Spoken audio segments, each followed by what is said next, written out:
Hi everyone, Marco Lopez here. Thank you for joining us this evening. Arizonans deserve to hear from their candidates directly on where they stand on the issues that matter most to them. As I've traveled throughout the 15 counties of this state and throughout our 22 tribes, I realized that Arizonans want to be heard. They also want to hear from the people that want to represent them. Tonight's compilation of videos and Q&As is a compilation of just that. Both candidates, side by side, answering the questions that matter most to our families in this state. I hope you watch, and please share. And join us in this effort at marcolopez.com, because together we can build an Arizona that represents all of us. Thank you.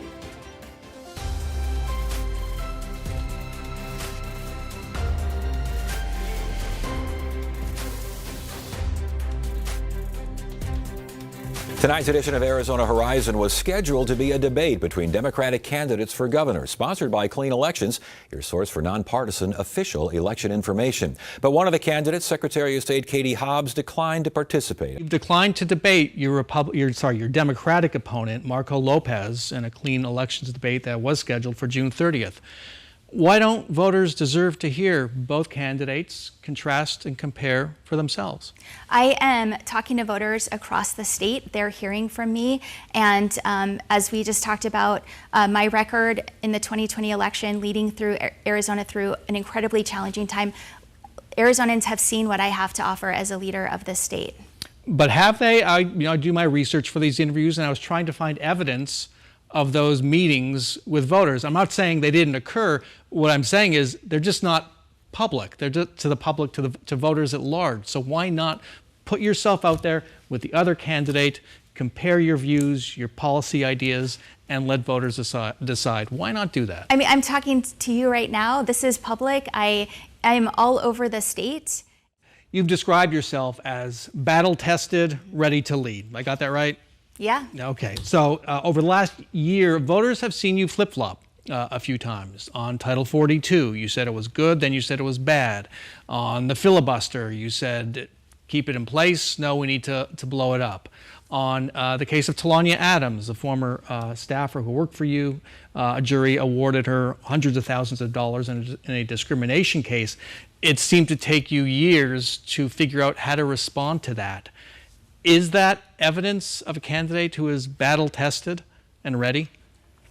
In the last 2 years, I've taken on Donald Trump and all his allies that were trying to overturn the results of the election here in Arizona. I've had angry protesters, armed protesters outside of my house, and I've continued to do the job that Arizonans elected me to do. I would say, yes, I am battle-tested.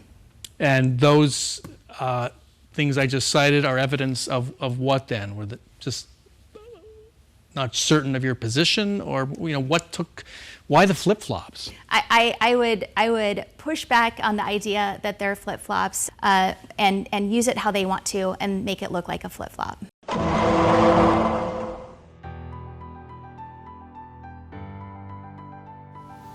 In the interest of fairness, we invited the other candidate, Marco Lopez, to join us in studio, and we welcome Marco Lopez to Arizona Horizon.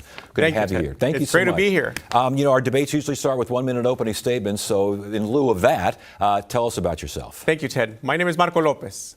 I'm a former Border City Mayor, Border Obama administration alum, small business owner, and proud immigrant. My parents came to Arizona almost 50 years ago, and aside from what you might hear from Kari Lake or Donald Trump, they didn't come here bringing drugs or crime. They came here with an opportunity and the spirit that their kids, my two sisters and I, would have a great opportunity that they could never think about. Always telling me, sueña grande, dream big.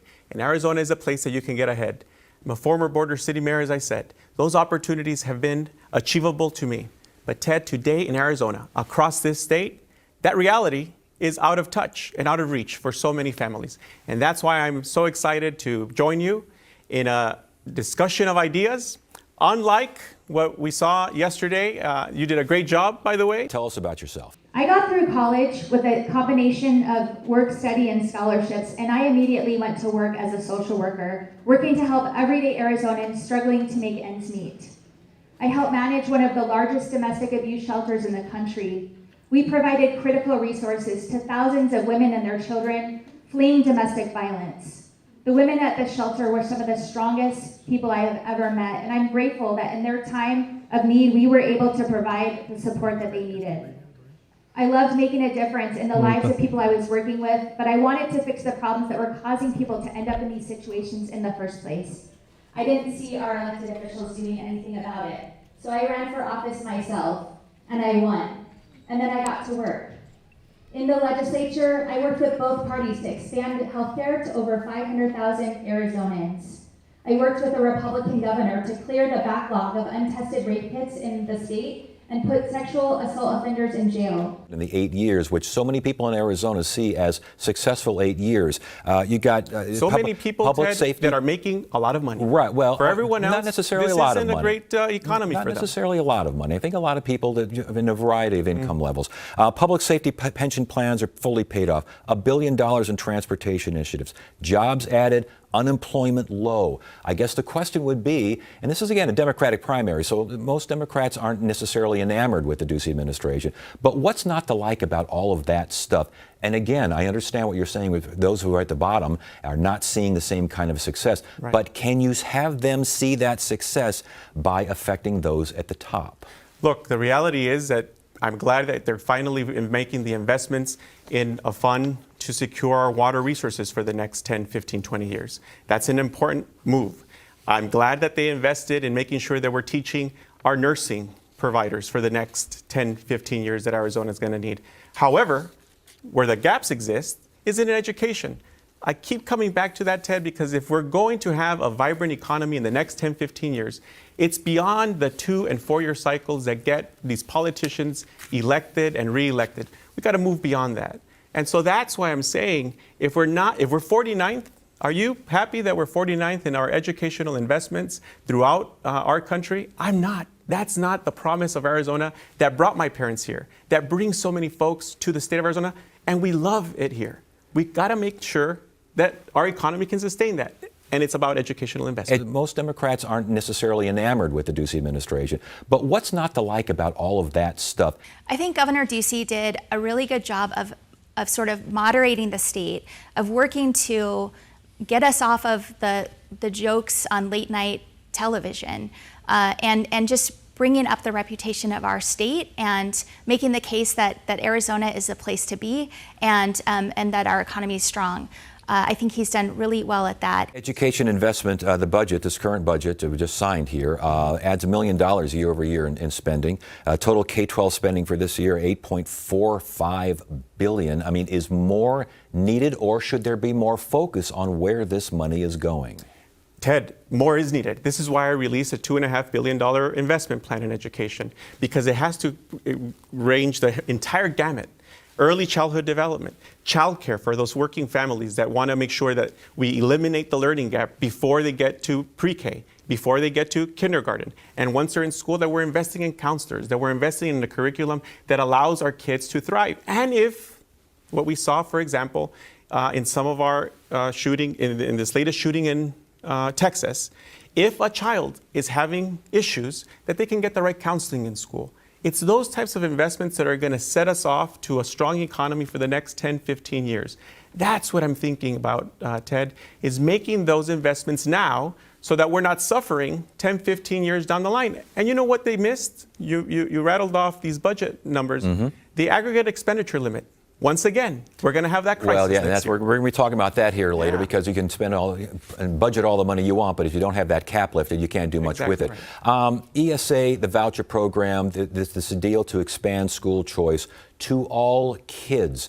Your thoughts on expanding on the program, first of all, and expanding the program to all of K-12 students? It sounds great, doesn't it? But the reality is that this is a continuation of privatizing education at the expense of the 90% of our kids that today are attending a private district school throughout our state. The system is not equitable. And so for anyone to tell us and lead us to believe that the system is equitable and anyone can get a voucher and they can go to any school, I think you properly were asking the question yesterday. Sadly, they didn't answer it. The reality is, if a child gets a voucher to go to a private school, you were asking Paula, I heard you. They get a voucher for about $6,000, except that a private school, whether it be parochial or not, costs about $14,000. You think that a family that's making $24,000 is going to be able to afford that extra $7,000? It's ludicrous. And so this is a continuation to try to privatize the system. Enough of this, Ted. We have to invest in our public education system in district schools. Once we fix it, I'm happy to consider it. Can you say, though, and I've heard this argument, that by expanding vouchers in this way, yes, the initial response will be difficult for those who can't afford a private school, parochial school tuition, regardless of how much money they get in terms of vouchers. But eventually the market will say, I'm going to open up a school for these kids. I'm going to open up a school for these kids. And by that matter, you get some of this better education. The idea is for better education. Does this not go in the direction of better education, eventually, as far as you're concerned? No, eventually when? Once you devastated and decimated public schools? No, absolutely not. This is an issue of equality and equity, so that it doesn't matter that you're a child living or growing up in Bisbee, Arizona, or in Somerton, or in South Tucson, or in Paradise Valley, or Scottsdale. I want to make sure that every child has the ability to succeed in this state. And today, that's not reachable, Ted. That's not the reality. You can only know about this by traveling and visiting and listening to Arizonans. This is why I've spent the last 15 months listening in their neighborhoods, in their homes, in their living rooms, in those forums. I'll give you an example. Last week in Vail, Arizona, a gentleman comes up to me after the forum, Republican, again, Katie does not show up because she doesn't want to answer any questions, okay? A gentleman comes up, he's wearing a MAGA hat. You can check it out, it's on my website. He's wearing a MAGA hat, and he says, you know what, Marco, I would never consider voting for a Democrat, but I'm going to vote for you because you're the only one sitting on that stage that talks about how we're going to invest in our children's success. He moved to Vail, Arizona with his 3 kids. The issue that got him to listen to me and consider voting for me, now he's going to vote for me. That's what he says. The issue is education. That's the great unifier. Last Ted. question on your education plans. How much accountability is included in these plans? It has to. Absolute accountability, because you're absolutely correct in the premise of the question. If we're going to invest in our school districts to elevate them, we've got to make sure that they are meeting the right objectives so that our kids are learning. But I'm telling you, it's the entire wraparound services, counseling, making sure that they have access to a nurse, making sure that they have quality food. That's how we're going to get kids to succeed. That was what helped my parents achieve for their kids' success. Education. We're going to invest in that. Education investment, the budget, this current budget that we just signed here, adds $1 million year over year in spending. Total K-12 spending for this year, $8.45 billion. I mean, is more needed, or should there be more focus on where this money is going? Well, it is a travesty how poorly we invest in our teachers and students here in Arizona. And I want to say this is not a travesty that happened by accident. This is a failure of leadership. I spent 8 years in the legislature, and education funding was a top priority for me then, and it will continue to be as governor. Let's pivot here. I want to talk about the border. How many state dollars should be used to help secure the border? So look, this is another waste in this government's, in this Ducey administration's budget. About $364 million is the latest figure that I see to secure the border. The reality is I'm an immigrant. I lived in Nogales. I led that community. I know a thing or two about the border. I led the largest law enforcement agency dealing with the border, Customs and Border Protection. And so the federal government's responsibility is to make sure that they are investing in infrastructure, technology, and manpower. Today, that's what they're having to catch up, because the focus under Trump has been building the wall. We have 5,000 less agents. We have equipment that can't respond to the border when there is an incident. You're asking me what the state can do. One, hold the federal government accountable as a partner, not throw stones, not criticize. How do you do that? Because in the immigration issue, every time we have a state race and people are talking this way and that way about immigration, there's very little that state officials can do about it. How can you hold the federal government accountable? Well, I don't know who you've spoken to that says this and that. What I can tell you is that none of them have the experience that I have.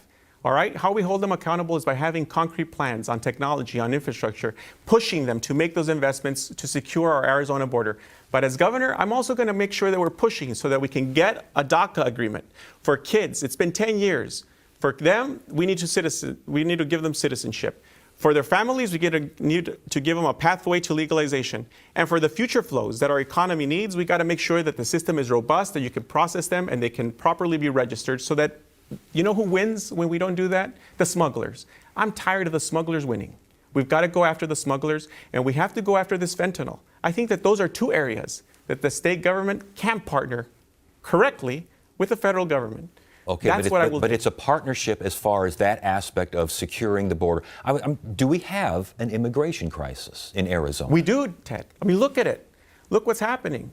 And anyone that tries to tell you otherwise is a fool. This is another flip-flop that Katie Hobbs has come in this program. And so that's the problem. When you have people that don't understand what they're talking about, they will say anything to get elected. At the end of the day, who gets disappointed? It's these DACA kids. It's the families that are suffering. We just saw it in Texas a couple of days ago. 53 people are now dead. Yeah. Because what? Because the system wasn't properly equipped to process them. They hired a smuggler, they got put in a trailer, and now they perished. We've got to eliminate that, Ted. Title 42, Biden administration's plans to end Title 42. What are your thoughts on Title 42? So look, I've been pushing and pressing Alejandro Mayorkas, the Secretary of Homeland Security that I served with when I was at Homeland Security. He was at USCIS, I was at CBP. Making sure that they are properly prepared and equipped for the flow of asylum seekers is the priority. That's the reality. As COVID-19 restrictions get lifted, they have to have the resources to properly process asylum seekers. That's the bottom line. What you're asking... If they don't have the resources, right now, should Title 42 be lifted? If we need to get them the resources. This is why I've been working with people in Yuma, leaders in Yuma, from the healthcare providers and social services, so that they are getting the proper equipment. You have to push. Ted, raising issues without solutions is nonsense. Arizonans are tired of this. This is why we have a great opportunity to do and make that change. Make a real change, because otherwise, this is only going to get worse. And I'm the only one that can win against the people, any one of the folks that you had on TV yesterday. I'm the only one that can win because I have a record of success, achievement, and I don't have a record of discrimination, unlike my opponent. The border, how many state dollars should be used to help secure the border? We need to work with the Border Patrol, and I sat at a Border Patrol office and watched people crossing and talked to them about the lack of technology that they have to address the issue.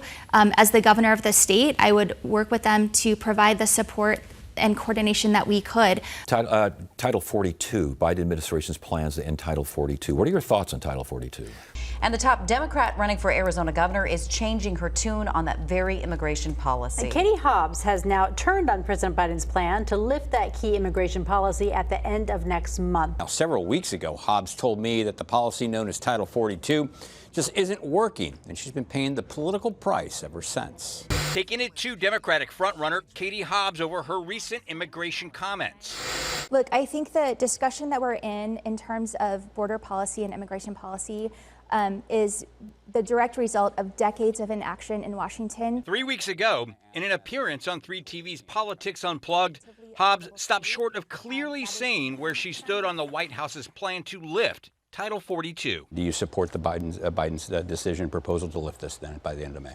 Title 42 isn't working. But over the weekend, CNN quoted Hobbs as urging Biden to reverse his, quote, rash decision, saying that lifting Title 42 without a clear plan to secure our border would be a disaster. In doing so, Hobbs has aligned herself with other Arizona Democrats, including Senators Mark Kelly and Kyrsten Sinema, who have asked the president to reconsider. The Department of Homeland Security predicts that lifting Title 42 would lead to a surge of border crossings, perhaps as high as 18,000 a day. Now, in a statement today from Hobbs, she also told us once again that Title 42 wasn't working, but she also said lifting it again would be a disaster right now. But her potential Republican rivals just aren't buying that right now. Three of the major candidates, Carrie Lake, Matt Salmon, and Carrie Taylor Robeson, all criticized her today for flipping on her position. Let's talk about, as governor, how you would address the Roe reversal. Look, this is a very sensitive issue. And I answer this question not knowing what it fully feels like, Ted, to make that tough decision. As a man, I will never know the feelings that it takes and the stress that women in Arizona and their families are under because of this reversal. But what I do know is that I trust Arizona women to make that choice. I trust them and their healthcare provider to make that choice. And as governor, I will stand up for them, with them. First, I will support codifying the right to choice in our Arizona Constitution. And second, I will support pardoning any healthcare providers and the women who seek that care if they are criminalized in Arizona. That's my commitment. It's a very personal choice that women make. I will support their ability to make that choice. Let's talk about, as governor, how you would address the Roe reversal. Well, I certainly would push for rescinding many of the restrictions that were enacted during my time in the legislature, which I fought against. I have a long record of doing that. And I would work to appoint leaders to state agencies like the Department of Health that are going to work within their purview to ensure that there's as much access as possible. We got $1 billion here budgeted over 3 years for water issues and water concerns. We got some groundwater pumping going on in Arizona right now that's troubling a lot of folks. A lot of it is unregulated. We got the Colorado River here, which is just drying up in front of us. What do we do as a state to address what can we do as a state to address water concerns? This is another leadership issue, Ted. We are way behind the 8 ball here.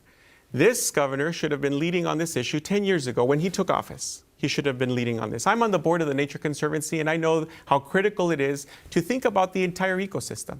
Up north, that we're thinning the forest so that there's proper water runoff that is recharging and filling our aquifers, that we are regulating these uncontrolled wells, that we don't have an idea how much water is being pumped, right, and that we're working with our tribal. I was at the Intertribal Council. My commitment to our tribal communities was that they're going to be at the table so that we're negotiating the next 50 years of properly regulating our water resources, because once they're gone, Ted, they're gone. How do you properly regulate water resources? We bring all of the parties to the table: agriculture, city planners, county planners, our Native American tribes, and developers. We bring them to the table, and we do what was done in 1980 by Governor Babbitt. Make sure that we are preparing for the next 50 years, and all options are on the table. I think $1.2 million is a good start, but we're not going to buy our way out of this. It's a management issue, it's a conservation issue, and we have to think about some of the things that you talked about yesterday. Desal. We have to think about all of the techniques and tools. This is not a one-size-fits-all solution. Just like the border wall isn't a one-size-fits-all solution, the same thing with water. It's about leadership. But I'm prepared to aren't we having stakeholders coming to the table right now? We've got Groundwater Management Acts, one of them ratified. We got another one coming up here. It sounds like folks are at the table. No, folks are negotiating. Are they not? Ted, not to the degree that this is going to help us move to the next 50 years. That's the reality. So between CAP, SRP, and all of the other folks that I told you about, we have to bring them to the table. These are Band-Aids. These have been Band-Aids, 1, 2, 3, 4-year Band-Aids. I'm tired of these Band-Aids because every time we talk about water, we talk about education, we talk about these other, it's a crisis. It's a crisis because bad leaders have let them get to the point that they become crises. This is what I learned when I was Chief of Staff at Customs and Border Protection, that if you were playing defense on any issue, you were in trouble. And I learned this at 7 a.m. every morning for the 3 years that I was Chief of Staff with my command staff, the CIA, the Department of Defense, and all of my command staff telling me what happened overnight that I needed to respond. That's the level of leadership that we need, and that's the level of leadership that I provide, and I'm the only one that can provide it so that we can lead the state of Arizona and be proud of our successes. What do we do as a state to address what can we do as a state to address water concerns? It's hard to separate water issues that we're facing from the larger climate crisis because they're all intertwined. And, Arizona is bearing the brunt of a lot of those issues with hotter, drier summers, the prolonged drought we're experiencing. extended wildfires, and it's clearly impacting every aspect of our lives and economy. And so it's not like a future crisis, it's something we're in the middle of now. And there's been really a failure of leadership in Washington, which we're paying the price of, but from our leaders here in really comprehensive and long-term strategic planning. How do you convince people in this state that you would be serving, convince these people that the election system is on the up and up? Showing up, making sure that large numbers of people come out and participate so that there's no question about who wins. That's how we do it, Ted. And that's what I'm prepared to do. And this is why I'm the only one showing up in every part of our state, making the case directly to voters so that they know what's at stake, so that they know and they participate in our democracy and in this beautiful system that we have called elections. Please allow me to say this clearly and unequivocally. I apologize to Ms. Adams. Secretary of State Katie Hobbs expressing remorse for the discrimination that one-time Senate staffer Tanya Adams experienced in 2015. Adams has now convinced two juries in two separate trials that the state Senate discriminated against her when it terminated her without just cause. At the time of the firing, Hobbs, then Senate Minority Leader, was the boss of Adams. I'm truly sorry for the real harm that I caused Ms. Adams and her family. Hobbs also apologized for what she called a short-sighted and defensive response to last month's jury verdict. After the verdict, Hobbs said there were other factors for Adams' firing that had nothing to do with race or gender, but the Senate didn't present any other factors during trial. For her part, Adams said on 12 News Sunday Square Off recently, Hobbs shouldn't be governor. When I was fired and reached out to Hobbs personally, she couldn't even respond, right? I mean, leaders don't hide. They don't go silent. Well, and we're going to stop right there. Marco Lopez, thank you so much for joining us here. We wish this were a debate, but it's good conversation nonetheless. Thank you, Ted. Thank you for your time. We appreciate it. Thank you so much. And that is it for now. I'm Ted Simons. Thank you so much for joining us. You have a great evening.